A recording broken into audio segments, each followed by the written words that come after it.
señor Oscar Mata, maestro Oscar Mata, historiador y maestro Oscar Mata. Adelante, un aplauso para recibirlo.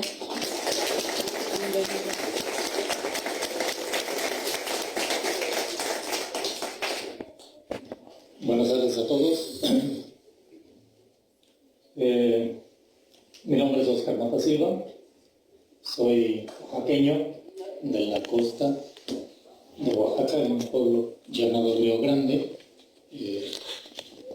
Ahorita les voy a ayudar a ubicarse para que tengan una idea completa de lo que vamos a hablar. Soy profesor de educación primaria, normalista, egresado de la normal de Río Grande, allá en Oaxaca. También egresado de la licenciatura y la maestría de Historia de la UNAM, aquí. Actualmente profesor en el Instituto de Educación Media Superior de la Ciudad de México, el IEMS, tal vez lo conocen, en el plantel Contepec, en la Gustavo Madero. Bueno, primeramente me gustaría comentar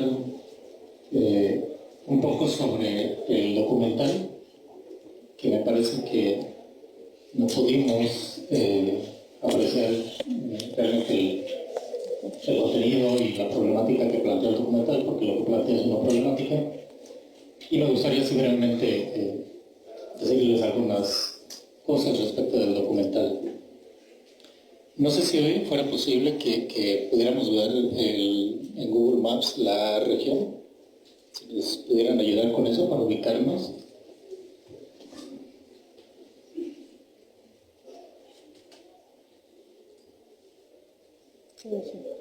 Sería buscar Charco Redondo en Oaxaca.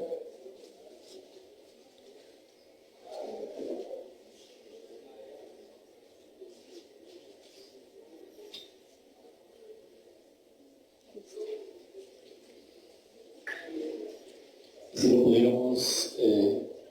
ajá. Me parece que está bien.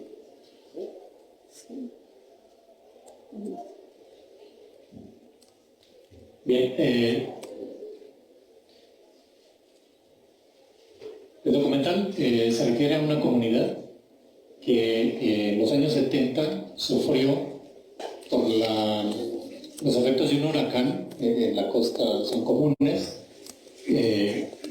pero en ocasiones causan tragedias. Y bueno, en los años 70 esta comunidad sufrió el desbordamiento del río, que se alcanza a ver ahí seguramente. Esa línea que se ve, que culebrea en la zona, es el Río Verde, que es el río más grande de la región. Y una comunidad que se llama Charco Redondo se vio afectada por la crecida del río, por el huracán y la crecida del río, y los pobladores tuvieron que salir de ahí. De eso trata la película, de un poco la historia de lo que ocurrió en los 70s. Y que un grupo de pobladores se movieron un poco más hacia el norte, un pueblo cercano que se llama San José del Progreso, algo que se parece ahí. Y las autoridades los reubicaron en una zona, y lo que cuentan los pobladores es de que les prometieron que les iban a regularizar y a legalizar la propiedad.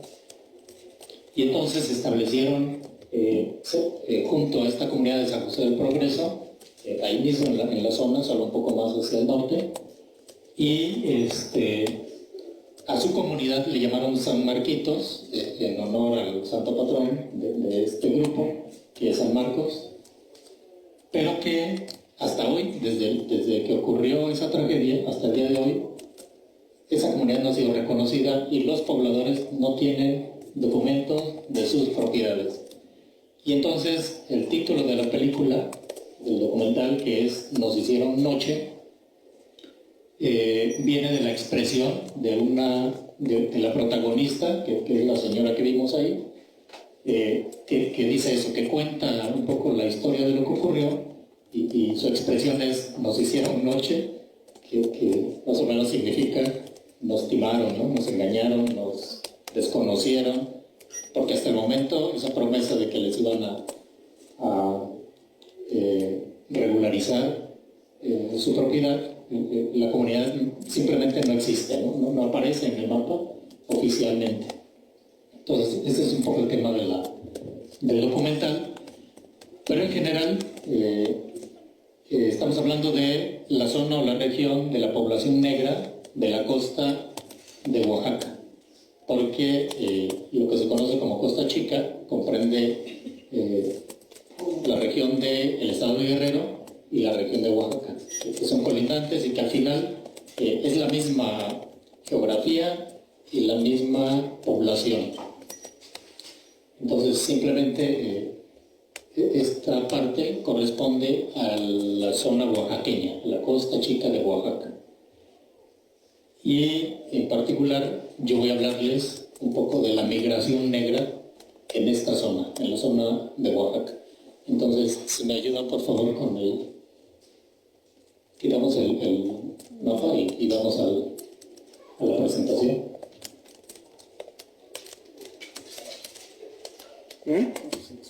¿La presentación? ¿Cuál presentación? La guardamos en archivo. Pero se guardó en... ¿Se guardó? Se llama Río Grande en la diáspora.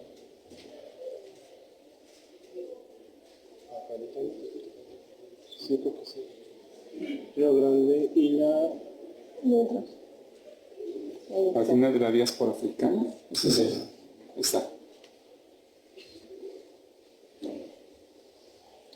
Bueno.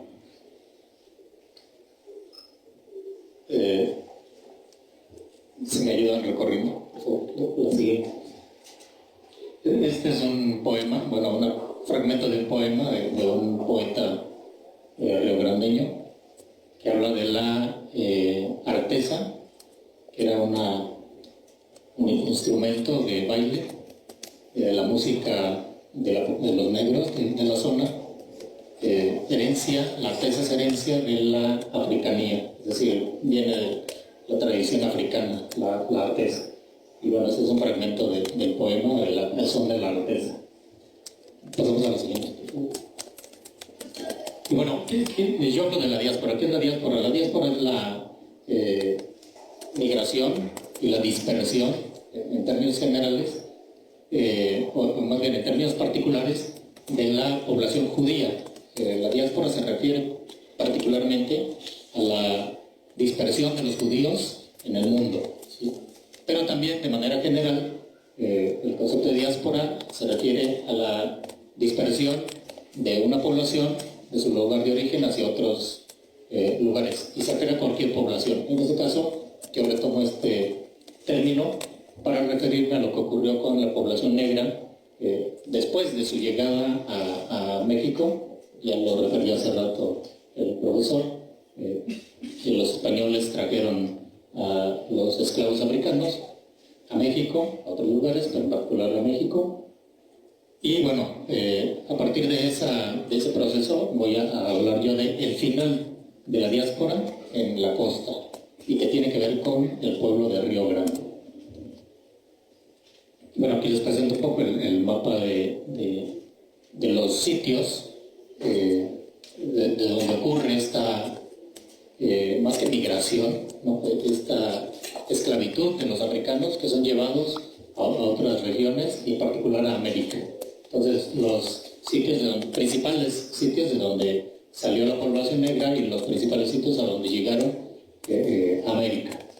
En el caso de México, Veracruz, en el Atlántico, y Huatulco y después Acapulco en el Pacífico.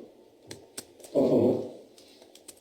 Y bueno, aquí para ubicar Río Grande, que es el pueblo del que vamos a hablar, está en la costa, pertenece al municipio de Tututepec. Rápidamente les comento, Tututepec fue la sede del señorío mixteco en el periodo prehispánico. Entonces, estamos hablando de una región en la que conviven mixtecos y descendientes africanos en la costa. Y este es una panorámica de Río Grande. Al fondo está el Océano Pacífico y del lado derecho se alcanzan a ver una laguna, una especie de laguna, es la laguna de Chacagua, y es la playa, junto a la laguna de Chacagua, es la playa que vimos en el documental, donde la señora va a comprar pescado, si recuerdan. Ahí está Chacagua, muy cerca del Río Grande. Bueno, como un primer dato, puedo decirles que Manuel Martínez Gracida, en el siglo XIX, finales del siglo XIX, registra información respecto del antiguo reino de Tututepec, y en él ubica también a la población de raza africana, dice, la raza negra le llama en este texto, que es una especie de censo de las comunidades de la zona que pertenecieron en algún momento al señorío mixteco. Y Manuel Martínez Gracida ubica a esta población que él llama de raza negra en los bajos de Jamiltepec y Pinotepa. Llegan en un primer momento a la zona de Cortijos, que es de la que nos va a hablar el profesor más adelante, y de ahí, de esa zona, se van dispersando. Podríamos decir que a partir de ahí inicia esta diáspora en la región, a partir de la hacienda de Cortijos, que era de un español, y que los trae como esclavos. Y poco a poco se van dispersando en la zona, ya sea porque huyen del amo, o bien porque son declarados libres y entonces buscan dónde establecerse, dónde desarrollarse. Y bueno, un dato también importante es que toda la población negra se va a dispersar por la franja costera. La población mixteca que sobrevive ahí está en la parte alta. Los pueblos mixtecos están un poco alejados del mar, y la población negra se establece cerca del mar. Ese es un dato importante. Bueno, por otro lado, también el mismo Martínez Gracida, cuando describe a la población de Río Grande, dice que es una población compuesta por chatinos, es decir, indígenas, que provienen del pueblo de Jocotepec. Es decir, Jocotepec es un pueblo chatino que está en la parte alta, y Río Grande está en la zona costera, en la franja, en la llanura. Y entonces este grupo de chatinos indígenas bajaron en el siglo XIX a la llanura y se establecieron en lo que iba a ser Río Grande. Por favor. Bueno, ahí está también una vista de Río Grande. En la parte de arriba aparece la población actual, y en la parte del medio dice Bajo de Río Grande, porque ahí fue el primer sitio de poblamiento. Es decir, estos primeros chatinos que bajaron a la llanura se establecieron en esta zona cerca del río, a la orilla del río. Esta línea que se va ahí es el río y se llama Río Grande. Y entonces la comunidad que se estableció ahí tomó el nombre del río para la propia comunidad. Y entonces se le conoció en el siglo XIX como el Bajo de Río Grande. Es decir, el pueblo actual no existía. El pueblo originario está ubicado en el sitio que aparece ahí como Bajo de Río Grande. Y bueno, si observan, muy cerca está el mar, es decir, estaban cercanos al mar. Por favor. Bueno, en este mapa quisiera un poco ubicar también las distancias. Hacia el lado izquierdo está el río Verde, el río del que les hablé hace rato, y del lado derecho está Puerto Escondido y Pochutla, y más o menos en la parte del medio, hacia abajo, aparece el Río Grande. Lo que quiero decirles es que la población negra en el siglo XIX tenía sus límites en la margen izquierda del Río Verde. Hasta esa zona había población negra. Del Río Verde hacia Puerto Escondido, incluso hasta Huatulco, no había población negra. Solo la población negra estaba establecida en esa zona y su límite era el Río Verde. También en Huatulco hubo algunos grupos negros, porque en algún momento el puerto de Huatulco sirvió como desembarco a los españoles, pero fueron muy pocos los negros que se quedaron a vivir en esa zona. Entonces no hay registros propiamente de comunidades negras en esa zona de Huatulco. O sea, se habla de una población dispersa en la zona, pero no existen pueblos propiamente negros. La mayor población negra en esa zona, en esa región, está en una comunidad llamada Tonameca, que está cerca de Huatulco.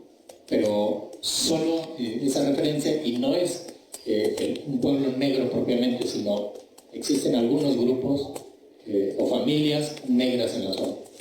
La mayor parte de la población negra, les decía, está del Río Verde como yendo hacia Acapulco, ¿sí? Bueno, Río Grande entonces era una comunidad en un principio conformada por población indígena y por población mestiza. Por favor.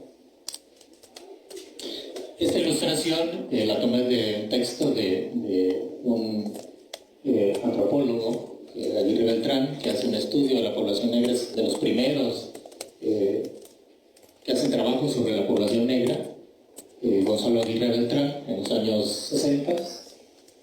Y esta ilustración nos sirve un poco para ubicar las comunidades, ¿no? Si ustedes observan o alcanzan a observar, hay una comunidad que se llama Cuixla, si la ubican.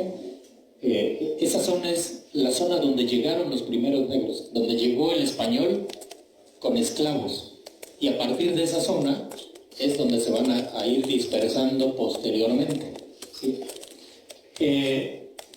Ahí aparece Pinotepa Nacional, toda la parte baja tuvo comunidades negras, y aparece Jamiltepec y Tututepec. Entre Jamiltepec y Tututepec está el Río Verde, si es que lo alcanzan a ver.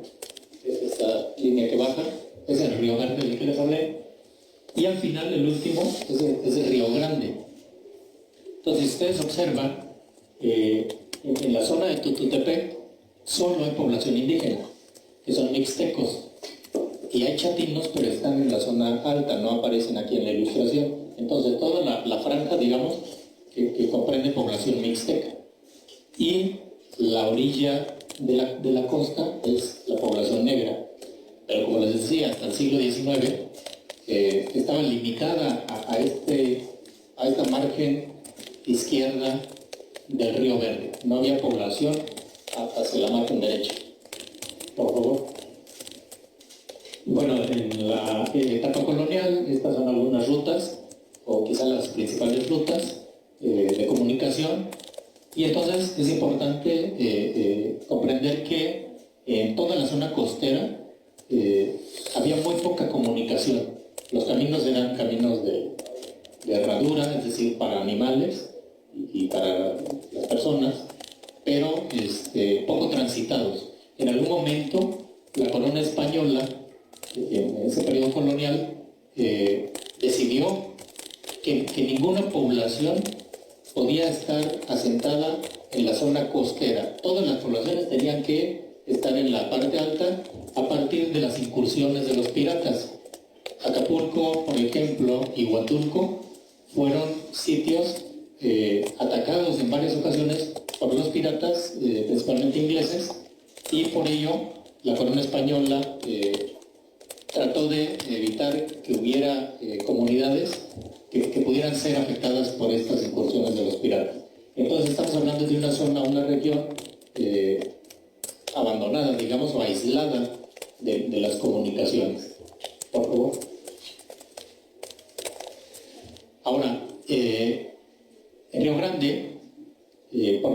los ancianos del pueblo, en los años el 2007 y 2010, realicé unas entrevistas con los ancianos del pueblo, en Río Grande, y la mayoría de ellos coincidían en que la población negra había llegado a Río Grande en el periodo de la Revolución, es decir, a partir de 1910. Esto es importante porque nos sirve, nos ayuda para entender este proceso migratorio, esto que yo llamo la diáspora en la costa. La población negra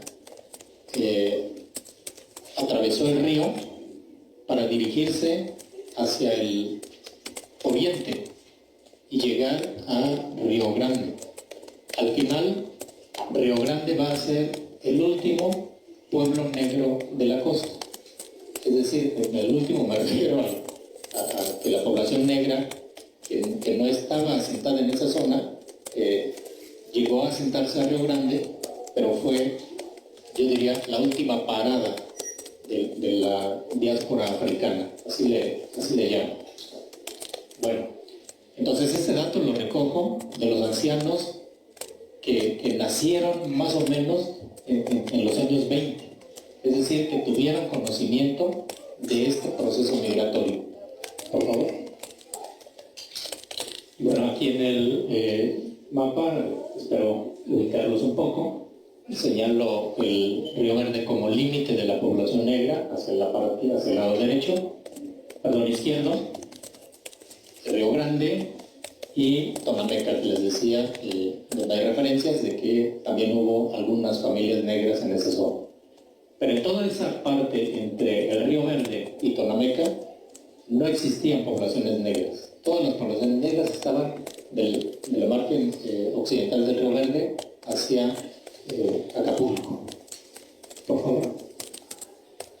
Y bueno, corroboro esta información con las actas del registro civil.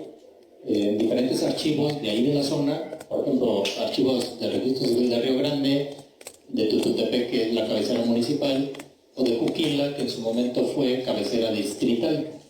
Y entonces encuentro en estos registros actas de nacimiento que me permiten descubrir este proceso migratorio. Es decir, hasta 1895, por ejemplo, esta acta, la mayoría de las actas, la población que aparece en estas actas, ya sea como denunciantes de lo que sucedió, o bien como testigos de lo que sucedió, o bien como autoridades, la mayoría son o indígenas o mestizos. Para 1910 empiezan a aparecer algunas personas de la zona, originarios de la zona de Jamitepec y Pinotepa, de los bajos de Jamitepec y Pinotepa, que tienen origen en los pueblos negros. Y bueno, para 1916, por favor, sí.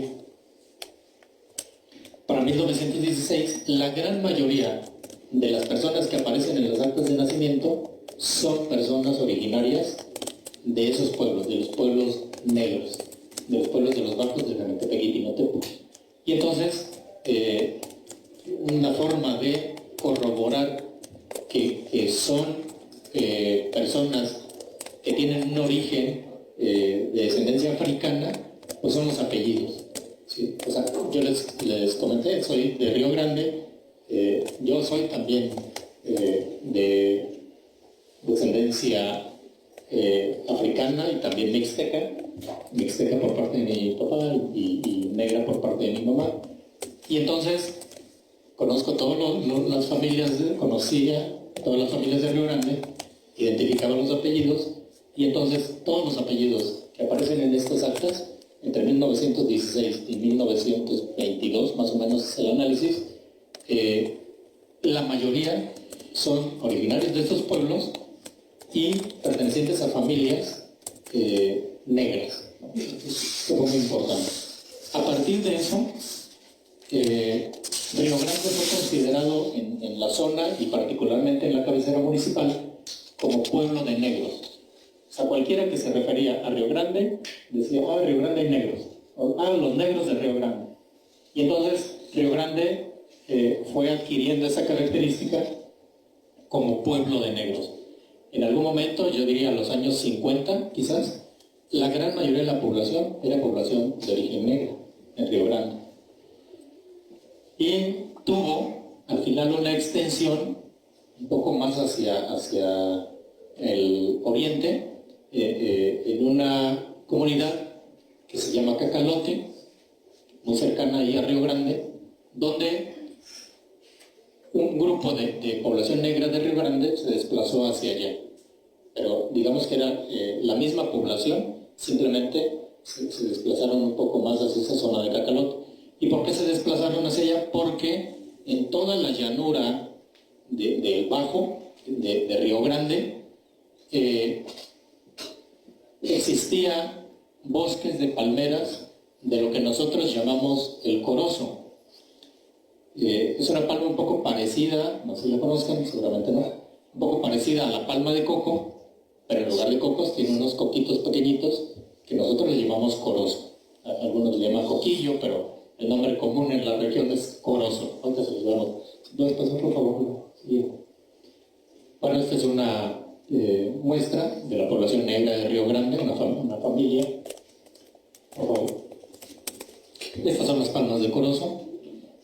Hasta los años 60 todavía existían grandes bosques de estas palmas. Esta es una foto reciente. Ya son escasas las palmas de corozo, pero en su momento, les decía, fueron bosques inmensos. Es decir, eran bosques impenetrables, la gente entraba y se perdía. Pero ¿cuál es la parte importante de esto? Es que este corozo en algún momento fue utilizado por los pobladores de Río Grande y después de Cacalote para comerciarlo a la recolección, porque se recolectaba una vez que madura, el corozo empieza a caerse, se desprende, por favor, el siguiente, se desprende de este racimo una vez que está maduro, y entonces la gente lo que hacía, y particularmente las mujeres, se dedicaron a recolectar corozo. O sea, se metían al bosque de palmeras, iban recolectando corozo, lo llevaban a la comunidad de la población, lo partían, tiene adentro una almendrita, y esa almendrita se vendía para la industria del aceite. Lo compraba una hacienda que existió ahí en Río Grande, y la hacienda lo traía acá a la Ciudad de México para la industria del corozo. Estamos hablando de los años 30, 40, 50. Y entonces, solo para que comprendan la importancia económica, en este caso, de la población y la recolección de corozo. Los hombres se dedicaban a la agricultura, principalmente, y como peones de la hacienda. Pero los hombres no se dedicaron a la recolección de corozo, no iban a las palmeras a recolectar corozo. Era una actividad propiamente de las mujeres en Río Grande y de la población negra particularmente. Por favor, lo siguiente. Este es el corozo ya seco. Por favor. Bueno, es una fotografía de aproximadamente los años 50 en Río Grande, casas de familias negras. Por favor, lo siguiente. Y bueno, algunas de las personas que entrevisté en ese periodo y que dieron cuenta de la llegada de los negros a Río Grande, de esto que llamo yo la última parada o el final de la diáspora africana en la Costa Chica. Por favor. Ahí están sus datos, nombre y fechas de nacimiento. Por favor. Estos dos personajes, el del sombrero es de origen español y el otro señor es de origen chatino, indígena. Esos son de ascendencia negra. Y bueno, la bibliografía, los fuentes consultadas, por favor, y los archivos consultados. De mi parte sería todo. Les agradezco la atención. Una pregunta.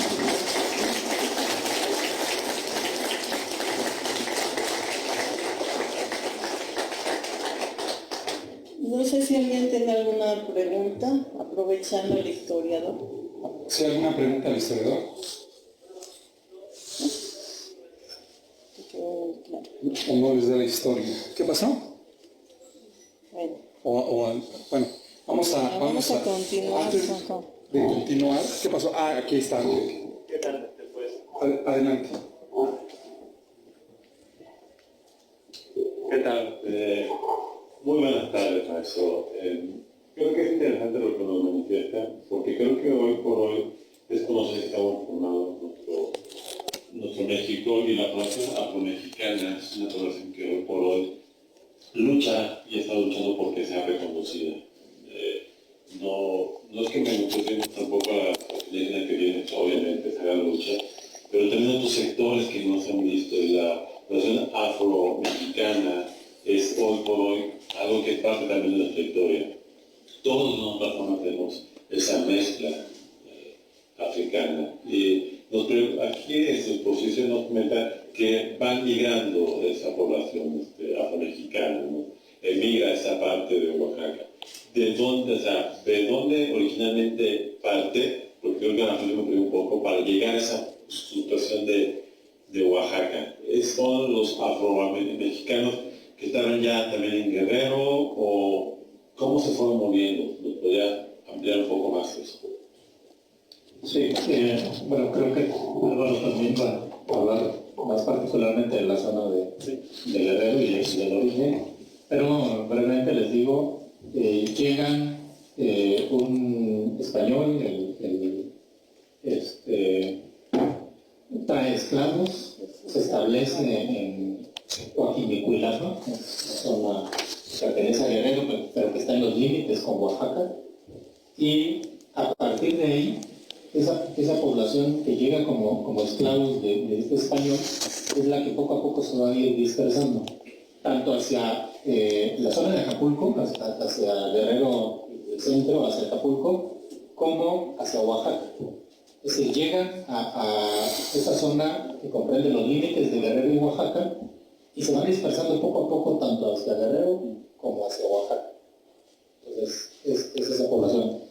Llegaron en un principio 80, me parece, no tengo ahorita en el dato, pero llegan en un principio algo así como 80 negros, y poco a poco se va incrementando el número porque la franja costera es selvática y muchos huyen de la hacienda, del cortijo.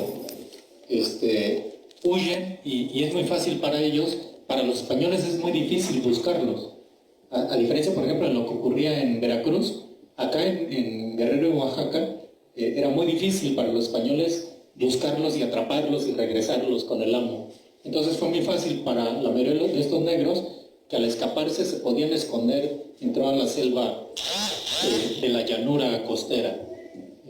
Pero sí, son estos negros que llegan en un principio, siglo XVI, en el siglo XVI llegan a Guerrero, a esta hacienda del Cortijo, cercana a Coajimalpa. Hoy Coajimalpa es como el pueblo de referencia, digamos, de los pueblos negros, particularmente de Guerrero, ¿no? Y Pilotepa viene siendo como la parte oaxaqueña.